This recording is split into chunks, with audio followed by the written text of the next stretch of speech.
Hey there, Diane Michael with Callan Group Communications. Just getting back from a long day in the field, and what a year we have had at CGC so far. We have been blessed to have 2 new clients, and I was on a prospective client meeting earlier today.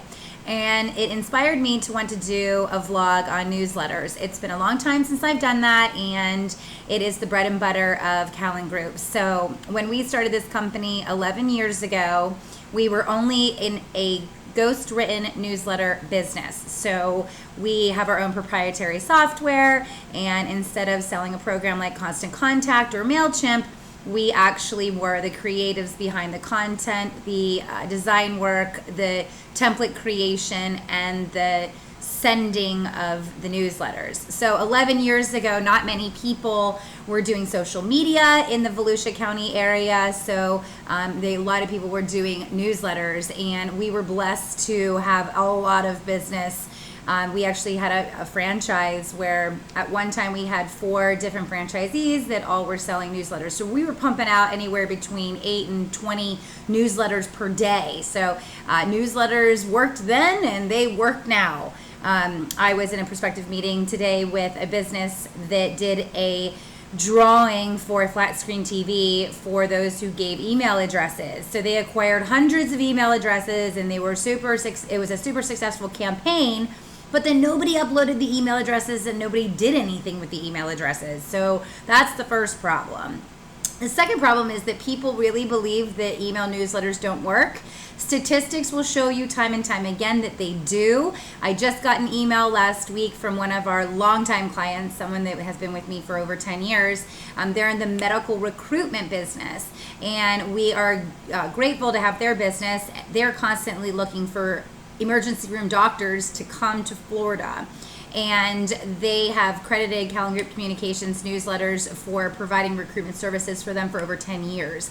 And I just got an email a couple weeks ago where our client said she's still getting responses to a newsletter that went out in November, and that they just got one of their most qualified candidates to date from a November newsletter. So that's the great thing about newsletters as well, is that their shelf life can be very small or it can be very large depending on how often people are looking at their emails and how often they're going to save it and then go back. That's why your analytics are going to change from on a regular basis.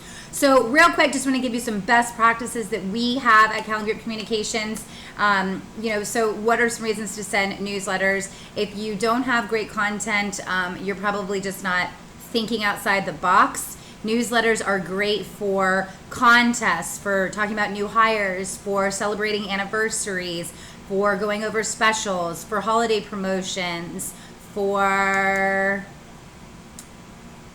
driving traffic to your website. I mean, just for newsworthy information. I have a client that does antimicrobial coatings, and they are sending a newsletter out next week where we're talking about some of the industry regulations that are changing for the FDA requiring cannabis shops to have the same type of equipment and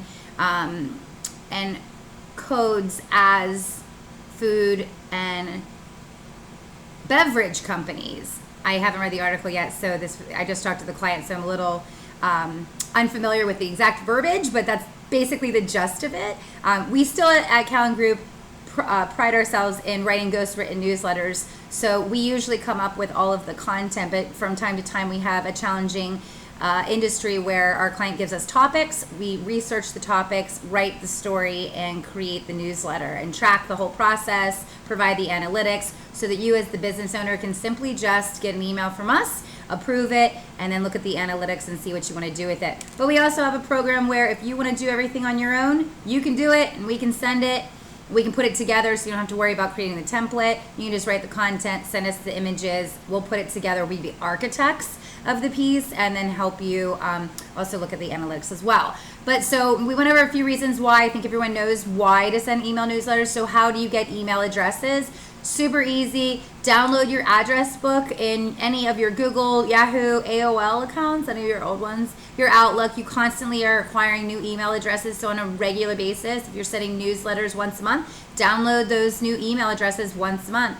If you have a brick and mortar store and you have an opportunity to put a fishbowl out and ask for business cards and give them something for it, acquire those business cards every single month, but gotta upload the email addresses. So, when you're watching a good movie or you're Netflixing and chilling, give that person next to you a couple hand stacks of business cards and start typing, because that is money. That is a lot of money. Every email address is a lot of money. Other ways to acquire email addresses. You can purchase them. We don't recommend that. We don't sell email addresses. We never have at Callan Group Communications. There was some rumors one time where we did. 100% we never did. I would never sell email addresses. And we've never bought them either.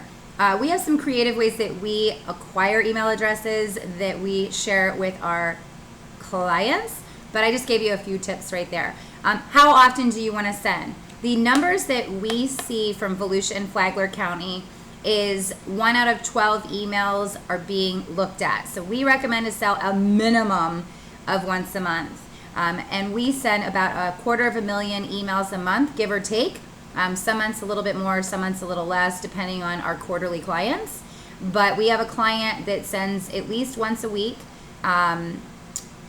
She sends an event blast about all the event. We actually have a couple clients that send event blasts once a week, talking about the upcoming events, the upcoming week, the next week rather. And then I have a client that sends on top of that 2 more. So I have one client that sends 6 total newsletters a month, and her analytics are amazing. She's got a lot of content. So we are seeing 1 out of 12 that are read. Our open rates vary depending on what server we send from. We either send from our own proprietary software, or we can send from MailChimp or Constant Contact. Between the two, I prefer MailChimp, just personal preference. But yeah, we're seeing 1 out of 12 that are viewed in Volusia and Flagler County. Analytics are very misleading. Just like I said, that newsletter that was looked at in November, if they didn't look at it in November and they just looked at it in January, well then those numbers are not going to show in November. So take a look at your industry open rate average online. Typically it's between 10 and it's typically 15% is a nice average, but keep in mind that a lot of mobile devices do not register open rates. Keep in mind that people are looking at newsletters at different times. So you might look at your open rate in 1 week, and then the second week it could be a totally different percentage. So don't take too much, don't spend, in my opinion, a lot of time on those analytics. However, what I really like to do with some of our clients is create some kind of follow-up drip system. So we'll take a newsletter and we'll send it out, and then we'll take the people that opened it in the first week and we may send them another newsletter with a different message, or we may call those people if we have their contact information associated with their email addresses. And we have found huge success with that. So there's a lot of things that you can do with email newsletters that people don't even think about. It is still our number one go-to. Today it was something that we recommended on top of social media. Even though social media for us it takes less time, we don't recommend services to clients just because it saves us on time. Even though we pretty much make the same amount of money, we do what's best for our clients. So I hope this helped in some way. Email newsletters still work. If you're not sending them on a regular basis, shame on you. It truly is. You truly are supposed to send them from a business. I mean, show off your work, tell your story, connect the dots, make sure you have links that link to all your social media platforms. Make sure that your newsletter looks good and that it mimics the look of your website and has all the links to your website, because then you can drive even more traffic to your website. That's another reason to send newsletters. And if newsletters, I always say this to people, if newsletters didn't work, then why am I getting one like every day from Victoria's Secrets or Joanne Fabrics? Every single day. Maybe you just want to send a coupon out. Maybe you're having a fish fry and buffet, or you're having a special dance, or we have the Rolex 24 coming up in Daytona Beach this weekend. So maybe you have something special going on for that. Whatever the case may be, newsletters work. Thank you for taking 10 minutes and listening to me, Diane Michael, Callan Group Communications, the Callan, grp.com online. We always provide free digital profiles for anyone interested, where we will go over what we think should be done in your business for marketing. And thanks so much for your continued support.